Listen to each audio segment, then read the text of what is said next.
Sudah direkam ya. Iya, Pak. Eh, kita awali dengan basmalah Bapak ya. Bismillahirrahmanirrahim. Sehat ya Bapak. Alhamdulillah, Bapak. Pak Iskandar ini ngajar di mana? Bismillahirrahmanirrahim. Assalamualaikum warahmatullahi wabarakatuh. Nama Iskandar Swendra. Saya mengajar di SD Negeri Bina Budi. Kebetulan yang berada di Kabupaten Cianjur, Kecamatan Cipanas, Pak. Oke, dari rumah berapa kilo? Dari rumah, Alhamdulillah 500 meter, sekitar 500 meter, Pak. Oke Jalan ya, kaki. jalan kaki ya. Oke, bagus lah. Sudah berapa lama ngajar di sekolah itu? Alhamdulillah mengajar sudah 24 tahun, Pak. 4 tahun. Ya, Berarti baru diangkat P3K angkatan pertama, Pak. oh 2000 berapa? 2021. 2021. Oke. Iya. Sebelumnya juga di SD situ. Alhamdulillah saya nggak pindah-pindah Pak di SD Bina Budi. Terus P3K-nya juga di SD SD situ. Bina Budi, SD Negeri Bina Budi. Oke, baik. 24 tahun ya. Ya. Oke, Bapak. Coba Bapak baca Quran dulu, Bapak. Surat Ali Imran 1 sampai 5 ya. Bismillahirrahmanirrahim. A'udzu billahi minas syaitonir rajim. Bismillahirrahmanirrahim. Alif Lam Mim. Allahu la ilaha الله لا إله إلا هو الحي القيوم نزل عليك الكتاب بالحق مصدقا لما بين يديه وأنزل التوراة والإنجيل من قبل هدى للناس وأنزل الفرقان إن الذين كفروا بآيات الله لهم عذاب شديد والله عزيز ذو انتقام إن الله لا يخفى عليه شيء في الأرض ولا في السماء صدق الله العظيم. Ini dulu di pesantren atau kuliah di mana? Kebetulan yang enggak Pak belum pernah pesantren dan juga Hmm. perlu kami ketahui kebetulan saya guru agama itu sekitar sekitar 7 tahunan Pak. Awalnya saya guru olahraga Pak. Oh, bagus. Kebetulan guru agamanya pensiun, langsung saya secara otomatis guru agama dan kebetulan pendidikannya juga guru agama pendidikannya. Oh, Awalnya pertama ngajar di SD Bina Budi itu guru olahraga Pak. oh ya ya Gitu. ya ya. Sarjana agama ngajar olahraga dulu Betul, ya. Pak. Karena ya sedikit punya basic ya dalam pramuka pas kibra gitu, Pak, gitu. Kebetulan akhirnya pendidikan agama, kebetulan keluarga juga semuanya keluarga di lingkungan Kemenag, Pak, gitu keluarga. Oke, baik, baik. Dulu S1-nya di mana? S1-nya di Bandung, Pak, di STI Yamisa Soreang, Bandung, Pak. Oke, oke, oke. Iya, Baik, baik, Pak ya. Kemudian tulis Pak, salin satu ayat pertama tadi Pak. Disalin ya. ya, Pak. Ayat pertama aja, Pak. Oke, satu ayat aja nanti tidak terlalu malam. Siapa?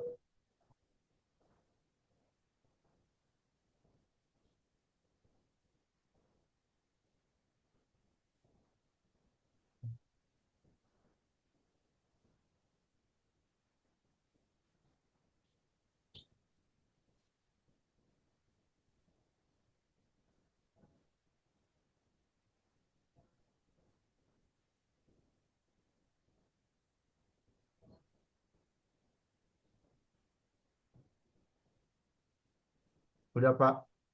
Oke, coba saya lihat. Oke, belum kelihatan Pak, agak ke atas ya, dibalik. Oke, ya baik. Nanti besok Pak ya, dilatih ya. Muridnya dilatih menulis. Siap, Pak. Kelemahan kita itu anak-anak sekarang itu adalah tidak bisa menulis. Betul, Pak. Siap, betul. Tidak menulis karena sekarang itu hobinya ngeprint, Pak, bukan Betul. menulis. Sehingga Alhamdulillah Pak, setiap pembelajaran ya, agama kami suka oke, menyalin huruf hijaiyah atau ayat-ayat kecil gitu salinan oke, Pak. dilatih itu biar tangannya ini bergerak. Jadi biasanya itu kan bisa menggambar stroke, Ya, itu nulis. Nah, di perguruan tinggi itu sudah mulai kembali, banyak yang kembali seperti itu, Pak. S3 itu, terutama S2 itu, tugas-tugas itu ditulis tangan. Karena salah satu manfaatnya adalah satu kaitannya dengan kesehatan dari itu, tangannya bergerak. Yang kedua juga kejujuran. Orang sekarang kan malas membaca, maka ya, dengan menulis pasti dia harus membaca dulu.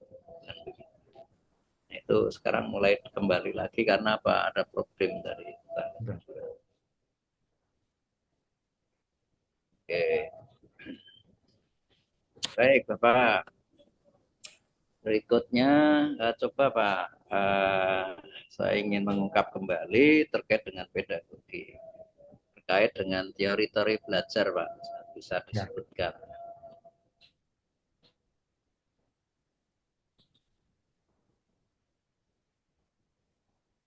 Teori-teori belajar ya, Pak. iya Pak.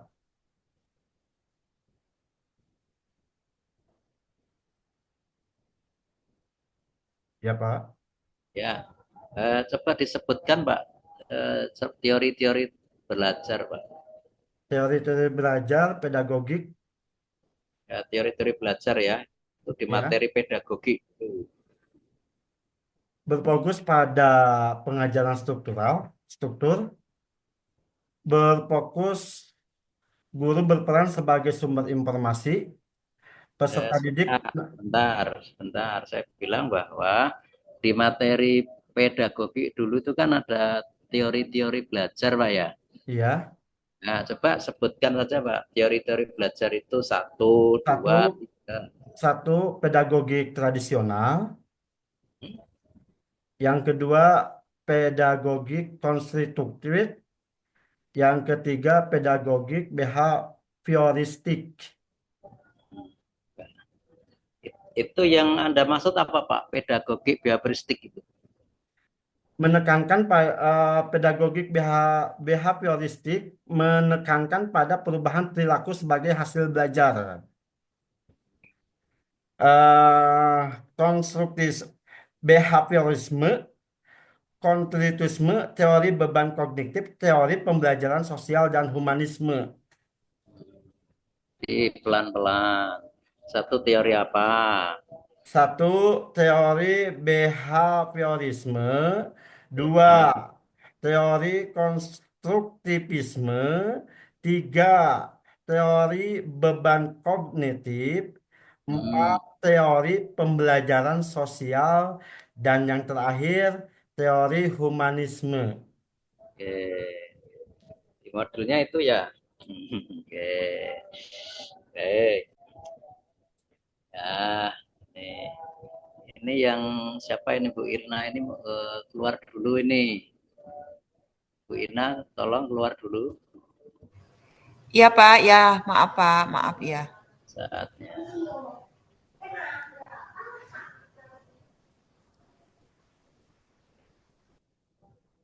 Eh, eh, garis besarnya itu kan ada aliran teori behavioristik, teori kognitivisme, gitu kan.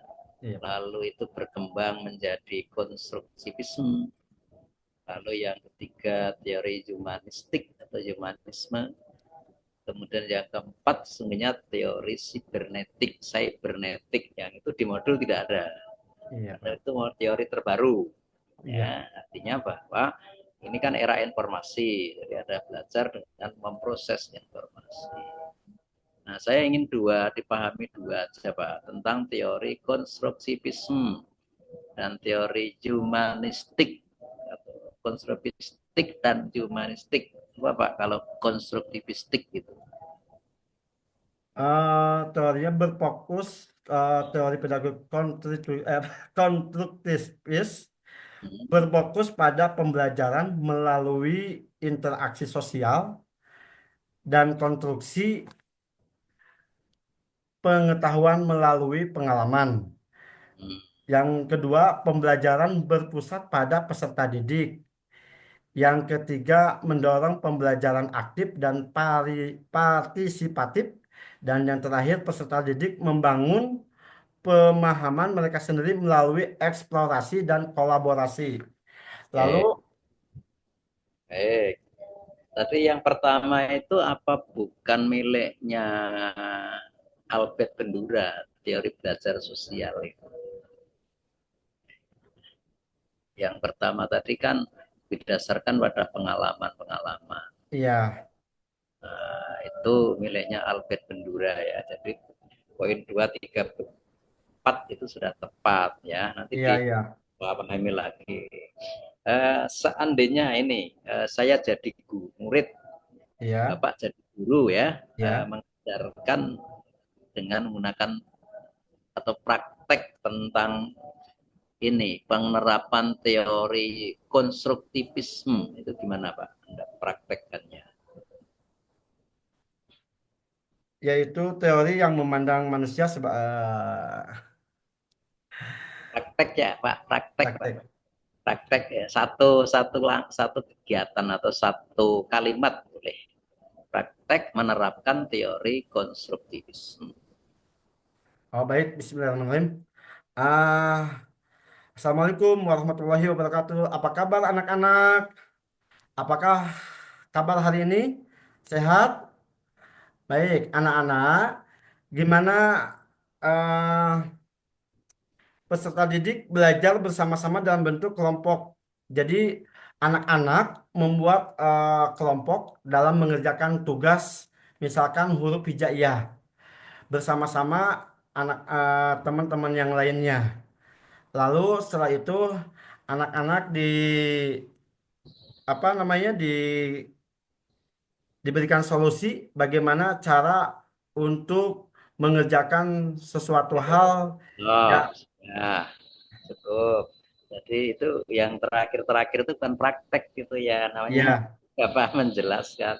Eh, Tadi kan Bapak menyebut bagaimana kabarnya anak-anak hari ini, gitu ya. ya, Itu bukan teori konstruktivisme, Pak, tapi itu biopiristik.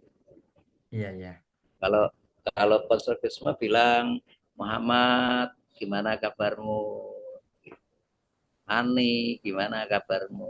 Dan itu konstruktivisme. Jadi anak-anak mengkonstruksi sendiri bahwa oh saya hari ini sehat, Pak, saya iya, hari ini pusing, saya hari ini pilek, nah, begitu ya. Kalau masih bagaimana kabarnya anak-anak itu belum konstruktivisme. Dan itu pertanyaan memaksa.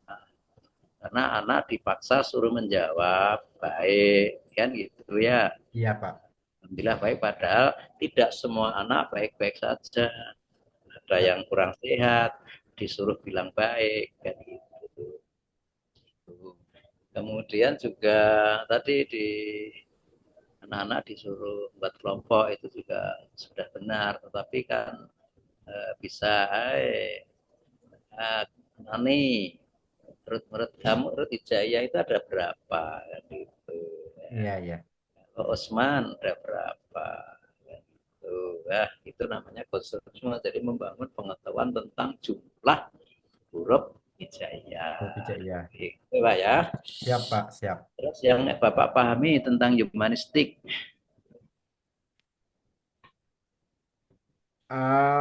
Humanistik eh yaitu apa? tujuan belajar ada untuk memanusiakan manusia. Iya, Prosesnya belajar dianggap berhasil jika si pelajar memahami lingkungan dan dirinya oke, sendiri. Siswa dalam maksudnya proses apa belajar Pak? harus berusaha agar mencapai tujuan yang terbaik. Secara simpel apa Pak? Memanusiakan manusia itu. Artinya menghargai, Pak, menghargai satu sama lain dalam proses pengerjaan tugasnya, baik ataupun kurang baik, Pak. Oke. Tetap Kalau kita harus sekolah itu, menghargainya. kalau Hasil karya, kelas itu ada yang difabel, ada yang nggak difabel, itu termasuk humanistik tidak? iya, Ya ya. iya, Nah, jadi pembelajaran yang menekankan kepada makna itu humanistik. Makna bagi siapa? Bagi peserta didik. Artinya apa? Bahwa pembelajaran didasarkan pada bakat dan minat. Nah, kalau berdasarkan bakat dan minat, lalu apa? Anak-anak itu belajar, ya, belajar dengan kondisi senang, kondisi senang. Nah, gitu. Makanya memanusiakan manusia itu artinya menempatkan peserta didik sesuai dengan keadaannya, kan gitu. Baik, MA, coba PBL, saya ingin tanya materinya apa, Bapak? materinya tentang ini Pak. Saya akan share ke ini Pak. Tidak usah share screen, Oh, ya, disampaikan saja. ya, materinya tentang huruf hijaiyah dan harokat.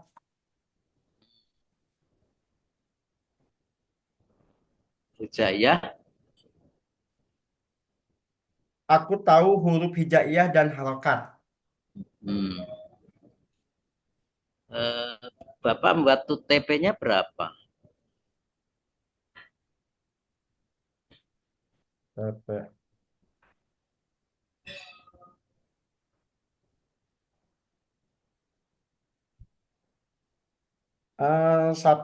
Dua Pak. Dua, Dua. dua. Mengenal Ya, huruf hijaiyah dengan harakatnya secara sederhana. oke.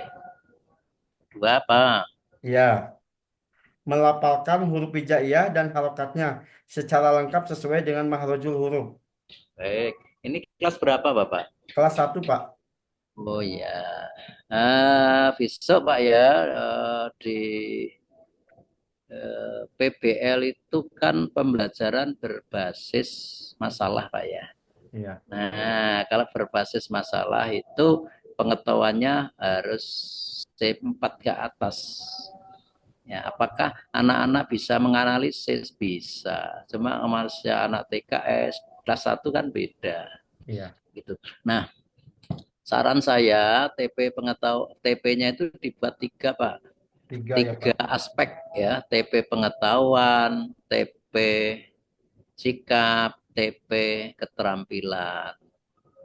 Ya, saya ulang, Iya TP Pak. pengetahuan, TP simbolnya C, pengetahuan. Iya. simbolnya C ya, lalu TP sikap, simbolnya A ya, lalu TP keterampilan itu simbolnya P. Nanti gunakan pedoman KKO, kata kerja operasional dari Bloomberg ya, menyusun itu. Iya Pak. Nah, polanya Bapak Ibu, polanya itu nanti TP itu adalah pola ABC. Sudah diajarkan kan? Iya, iya, iya. Audien, kemudian behavior, kemudian ada condition, lalu ada degree ya. Misalnya peserta didik dapat menganalisis jumlah misalnya itu kan dengan benar gitu. Peserta didiknya itu adalah audiensnya, kemudian behaviornya itu adalah menganalisis, kemudian kondisi yang dianalisis itu adalah tadi huruf hijaiyah misalnya, Iya Pak. degree dengan benar, gitu Pak ya. Oke, Iya nanti Pak. diperbaiki Iya, siap. MA-nya. Terus di PBL ya, PBL itu kan harus muncul di kegiatan pembelajaran. Kegiatan pembelajaran. Nah, kegiatan pembelajaran itu kan ada tiga, Pak. Ada pendahuluan atau pembukaan, ada inti, dan ada penutup. Betul. Oke. Nah, di mana letak PBL? Letaknya itu di inti kegiatan pembelajaran. Nah, naruhnya di situ. Iya. Ada berapa tahap, Bapak, atau sintak PBL eh di MA-nya? Di MA kan ada ditulis itu. Tadi saya bilang letaknya di mana? Di inti pembelajaran. iya. Kompetensi inti pembelajaran, kriteria capaian pembelajaran. Oh, bukan. Itu di luar kegiatan pembelajaran. Jadi kegiatan pembelajaran itu kan ada pendahuluan atau pembukaan, inti dan penutup. Kan gitu. Nah, PBL itu letaknya di inti Inti. kegiatan pembelajaran. Iya, Pak. Ada berapa sintak atau berapa tahap, Pak? Atau berapa Ada langkah? 23, Pak. Hah? Eh, 23. ada 20. Apa itu? Kok 20 itu? 1, 2, 3, PBL loh, Pak. 5, 6, 7, 8, 9, 10, 11. Ada berapa, yo? Tahap sintak. Di inti pembelajaran Bapak berapa? Kegiatan inti pembelajaran. Berapa tahap? Enggak ada.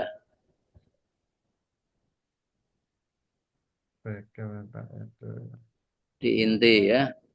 Di inti pembelajaran. Kegiatan pembelajaran lalu kan Oh iya, ada Pak. Ada uh, 1, 2, 3, 23.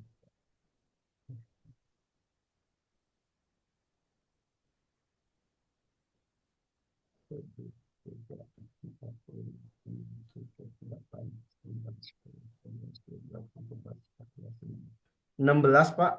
oke. Oke, ada 16 Pak ya. Peserta didik dibagi dalam beberapa kegiatan inti. Oke. Satu apa kegiatan inti? Kegiatan inti peserta didik dibagi ke dalam beberapa kelompok. Peserta didik nomor 2, Nah, peserta didik diarahkan untuk mengamati huruf-huruf hijaiyah. oke. Yang ketiga, guru menjelaskan bahwa Al-Quran ditulis dengan huruf hijaiyah.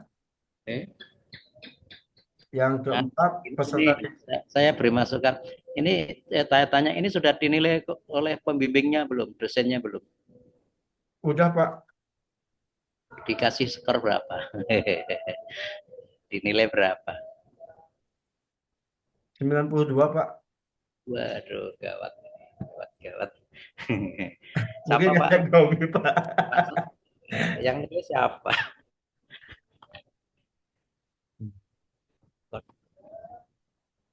Kegiatan pembukaan. Ini Bapak ya, nanti ini saya benarkan. Iya, ya, Pak. Nah, ini mungkin dosennya nggak lihat atau jangan-jangan sama itu ya. Jadi di inti pembelajaran itu langkah PBL, sintaknya ada 5 Bapak. 5 ya, ada 5. Ya.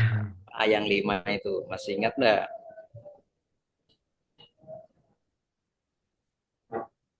Bapak? Kompetensi awal. Hmm? Kompetensi awal. Terus? Profil pelajar Pancasila. Ya itu bukan, itu atas sana itu. Di Oh iya, ya. kegiatan inti Yang PBL ya, Pak. pembelajaran. Yang pertama orientasi, orientasi siswa. Nah, Kedua, mengorganisasi siswa untuk belajar. Yang oke, ketiga, ya. itu dengan susun enggak itu di inti pembelajaran? Kalau di ini susun sih, Pak. DMA-nya besok, Ya, DMA-nya begitu ya Pak ya. ya, Langkah Pak. pertama, orientasi pada masalah ya. Orientasi peserta didik pada masalah yang dilakukan apa. Ya, Pak. Sintak kedua tadi ya, membimbing untuk belajar. Terus itu seperti itu Pak ya. Siapa, siapa? Ya nanti wah ini kecelakaan nilainya terlalu tinggi tuh ya. Tidak apa-apa. Iya, Pak. Coba dari tema tadi Pak, tolong dipraktekkan sintak pertama, orientasi peserta didik pada masalah. Caranya gimana? Untuk proses pembelajaran, Pak. Bapak praktek. Baik. Assalamualaikum warahmatullahi wabarakatuh. Ah, Apa kabar anak-anak? Alhamdulillah. Baik anak-anakku, sebelum proses pembelajaran hari ini, apakah hari ini ada yang nggak sekolah? pertama kalau dimulai. Ya, kebiasaan Pak ada pembiasaan dulu, baris, lalu berdoa. Setelah berdoa, menyanyikan lagu Indonesia Raya. Lalu setelah itu apa mengabsen siswa-siswi yang tidak sekolah. Baik, hari ini Bapak akan memberikan materi penyampaian tentang huruf hijaiyah. Huruf hijaiyah, anak-anakku. Tapi sebelum kita menginjak ke materi, ayo anak-anakku kita motivasi dulu, ice breaking dulu supaya anak-anak semangat dalam proses kegiatan belajar. Semangat pagi, pagi, pagi, pagi. Oke, terima kasih anak-anakku. Mudah-mudahan hari ini anak-anak dalam keadaan sehat dan selalu semangat di pagi hari ini. Baik, anak-anak, Bapak akan memberikan materi tentang materi huruf hijaiyah. Huruf hijaiyah adalah huruf yang digunakan dalam bahasa Arab, ya. Jadi, anak-anak, huruf hijaiyah yang apa? Huruf hijaiyah yang digunakan dalam bahasa Arab itu ada di dalam Quran. Contohnya lihat anak-anakku Quran. Itu kalau kita pisah-pisahkan itu adalah huruf hijaiyah, ya. Di dalam huruf hijaiyah, ya, anak-anak itu nanti kita sama-sama melafalkan huruf hijaiyah tersebut, ya. Dan juga anak-anakku, huruf hijaiyah itu ada berapa sayang? Iya, pinter. Ada 28 huruf hijaiyah. Ya. Baik, anak-anakku, sebelum kita apa namanya? Kita sama-sama bersama dengan Bapak kita apa? Lapatkan huruf hijaiyah, ya. Huruf hijaiyah. Ya, ikuti Bapak ya. A, ba, ta, sa, ja, ha, ho, dal, zal, ro, za, sa, sa, so, lo. Sudah, Ya, Pak. Terima kasih. Yang saya minta tadi apa, Pak? Yang saya praktek minta apa? tadi mempraktekkan sintak pertama. Kita Nah, Bapak pertama. terlalu banyak. Iya, Yang siswa saya mendengar siswa mendengar tujuan pembelajaran, motivasi dan berbagai contoh situasi masalah. baik, baik. Itu penjelasannya, tapi prakteknya dari kan gitu. Baik, baik. Sekarang PTK, Pak. Anda buka judulnya.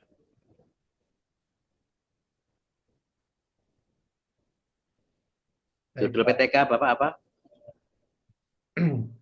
Kemampuan membaca menulis huruf hijaiyah dan harokatnya pada murid kelas satu, Pak.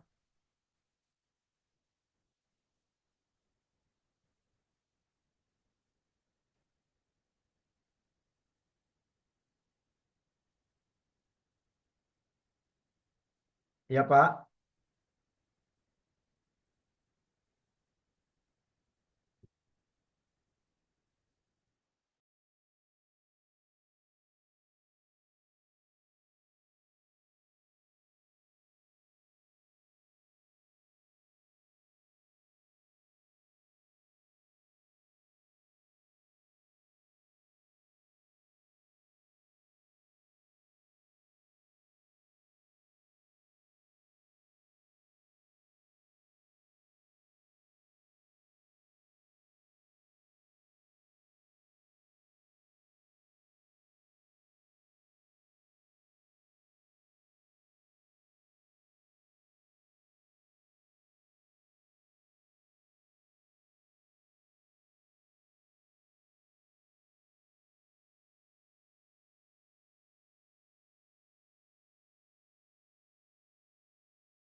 Assalamualaikum.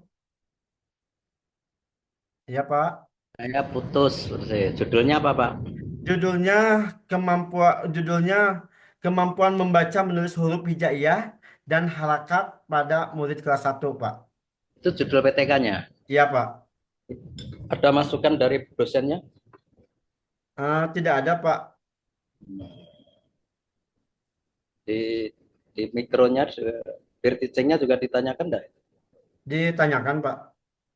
Apa apa yang ditanyakan? Ditanyakan mengenai pengertian apa cara penyampaian huruf hijaiyah kepada peserta didik. PTK, Pak ya. PTK itu kan judul itu harus menggambarkan ada masalah, lalu ada tindakannya, Pak. Iya. Nah, misalnya, saya didengar, Pak ya. Siapa siapa? Misalnya tadi misalnya meningkatkan apa itu pemahaman huruf hijaiyah dengan apa kira-kira begitu, atau penerapan apa kira-kira yang cocok. Nanti tolong diperbaiki ya Pak ya, PTK-nya Siap. itu belum judul PTK. Jadi PTK itu judulnya harus menggambarkan judul masalah atau dua variabel, variabel satu variabel masalah, variabel yang kedua itu tindakan. Contohnya aja misalnya penerapan model pembelajaran PBL untuk meningkatkan kemampuan berpikir kritis misalnya seperti itu. Ya, Ya, Pak. nanti dicek kembali rumusannya nanti juga ada 3, Pak. Ya. Mungkin bisa nanti tanya ya ke teman-teman yang tadi malam ya. Siapa Ada siapa? ada lengiumnya atau Pak? Ya, Pak. Ada, Pak, ada, Lengium. Pak. Nah, nanti bisa sudah saya sampaikan nanti daripada saya ngulang-ulang itu ya. Iya, Pak. Oke, baik kalau begitu cukup ya. Iya, Pak. Selamat lanjut. Nah, undang Pak, panggil yang berikutnya Pak. Siapa ini? Siapa? Pak, sebelumnya kami ucapkan terima kasih, Pak, Mangga atas mangga. bimbingannya, motivasinya, Pak. Bapak, mangga mangga. Iya. Terima Eh, kasih. Assalamualaikum warahmatullahi salam. wabarakatuh. Warahmatullahi wabarakatuh. Gitu kan.